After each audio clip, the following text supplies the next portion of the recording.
But first, let's see if we can have Mr. Bismarck Rewane to make some comments on the budget and surrounding issues or related issues. And hopefully we'll be able to get the Group Managing Director of Capital Field Investments Group back, to conclude his thoughts, especially looking at the perspective of the GMD. I believe we have Mr. Rewane now. Yeah. Mr. Rewane, good morning, and thank you for joining us on the program. Thank you. Good morning. Thank you for having me. Great. Okay. So the first thing I would like to ask you, Mr. Rewane, you're an inflation specialist. You follow the commodities, and so you're very good with inflation numbers, the projections, and all that. Do you see this 15% inflation for 2025 achievable? That's what is in the budget. That's the projection or the target from the budget. Yeah, that's a projection. And again, there are promises, pronouncements, and projections. The truth is that today, for November, the inflation rate is 34.6%. It is very unlikely, and most improbable, that inflation will drop by almost from 35% to 15% in a matter of 1 year. It's very difficult to see how that will happen. However, our projections are that at this time next year, our inflation rate will be more like 25% and not 15%. And that 10% I think we can achieve based on increases in output, restrictions in money supply growth, and some kind of appreciation of the exchange rate. I think that's important. I spoke about the budget yesterday, and that the budget assumptions are quite aggressive in certain areas. But there's a disconnection between the vision of $1 trillion as a goal, as a vision for 2030, and where we are at about $360 billion. We would need to grow at about 40% a year. But our projections for growth are more like the base case about 3.6. But the government is expecting to grow at 4.6. And we think that with some economic engineering, we might be able to get 5 to 6%.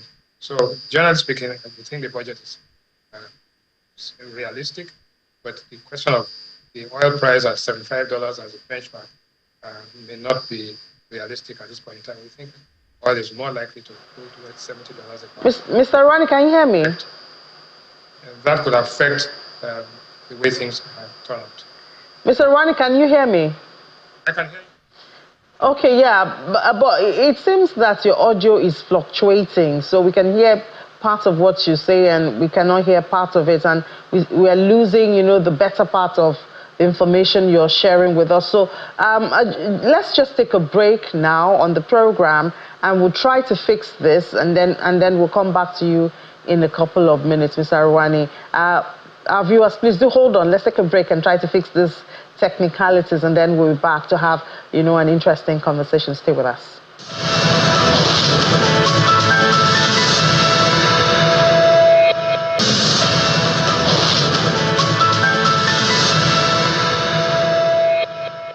Welcome back. Still watching Business Morning on Sunrise Daily.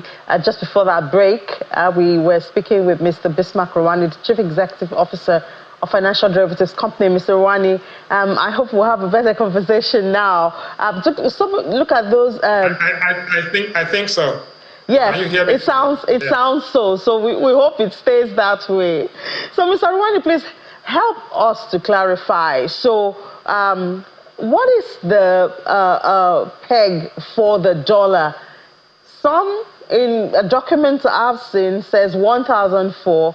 I'm seeing 1.5. Which one is the right one in the document, the proposal, the appropriation bill for 2025? I think the budget moved from the first time when they had a medium-term expenditure framework, it was $1,300 to $1. During the initial budget presentation, it was $1,400, and now the president has come out at $1,500. I think that $1,500 is more achievable, more realistic, and more probable. Our own indication was that by February, FDC is suggesting and projecting that the Naira will trade at 1550. I think that's what is likely to happen. So it's more realistic this time, and we think it is achievable. There's no question about it, because the PPP value of the Naira today is about 1151. So the Naira is 23% undervalued, technically speaking. So we should see the Naira begin to appreciate. And we are actually seeing that happen in the parallel market today. It's about 1670 right now. And that's it's looking much better for a number of reasons. One, cocoa and price of gas. Yeah, but we still have that uncertainty about the intervention of the CBN. We've talked about it a couple of times on this program. We don't know when the CBN would intervene. You know, that should be able to give investors some level of certainty, but we don't seem to have that yet. No, I didn't quite get the question, but my understanding, and let me just use this opportunity to clarify some things that I was talking about when we had the sound problem. We think that the inflation target of 15% proposed in the budget is not realistic. We think that the budget inflation at this time next year will be more like 25%, and that can be achieved through a combination of higher interest rates, increase in output, and then a reform of the electricity sector. And we think that will happen. We also believe that the telco sector will drive growth. There has to be liberalization of tariffs, and we think that the Dangote reduction in the price of fuel, the 7% reduction in the price of fuel announced now is great news. But our view is that the price of petrol sometime next year, depending on the exchange rate, will actually go closer to what it is at the bordering countries of about 1,200. But this is great news, thanks to Aliko, the white knight here, who has helped to bring down the price of petrol. Whether it will translate to petrol at the pump, at the retail level, we need to enforce that and ensure that people comply with the cost price that Aliko is offering the Nigerian public. All right, Mr. Rewane, help us to also look at this issue of how many budgets are in operation at once. I know yesterday NAS extended the implementation of the 2024 budget to June. Then we have like 2 other budgets that are still running. So it's a question on our minds. Help us to clarify this issue of the budgets that we have. What does it mean? Does it mean some projects, the government will go to the 2024 budget, the other ones, they'll go to the supplementary? How does it work, really, having this many budgets? Normally, the budget always carries over into the first 3 months of the following year. In other words, if you have a budget for 2024, you can still spend the carryover until March the following year. Now, because the supplementary budget this time came in late, they have extended the tenure of this budget to June 30, 2025.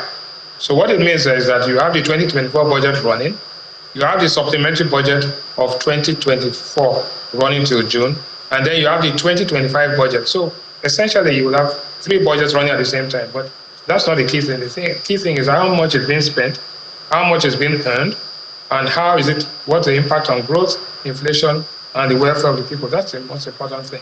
And I think that is what we need to focus on. Will this budget improve the lives and welfare of Nigerians by this time next year? Are you going to be better off at this time next year? Are you going to be buying rice at 120,000 naira, or are you going to be buying rice at 80,000 naira by this time next year? Our answer to that is that things will get better, but don't be carried away and by false expectation. Things will get better, but slowly, and we're going to struggle in certain areas. So the revenue of 34.82, I mean, we're hoping that very soon the tax reform issue would be resolved, and we'll see that, bringing some level of boost into the revenue coming from that. We're seeing our crude production also going up. We should be able to hit this revenue target, yes? Yes. I think you will get your revenue target. I think that basically a more efficient way of collecting taxes is going to be in place. But how it's going to be distributed, which is a political issue, how much of it is going to go to the state, via their consumption, the state by derivation and all of that, becomes important. But generally speaking, we are going to be spending 15.5 trillion naira on debt service in 2024. 2025. And it's based on the assumption that some interest rates begin to decline sometime. So we need all the revenue we can raise to service our debt, to refinance our existing debt obligations, and to finance part of our growth projections. And more than anything else, we need new investments, foreign direct investment, domestic investment, and increase in the general level of savings. That's the only way the budget can even begin to have an impact on the lives of people and to meet the aspirations and bold vision of the government itself. All right, Mr. Rewane, I'm sure what you said last is, what is topmost on the mind of people, having an impact on the minds on the lives and this living standard of Nigerians, and then looking at the price of commodities, how all of that will work. But thank you so much for sharing your perspective with us this morning, Mr. Bismarck Rewane. Thank you for having me.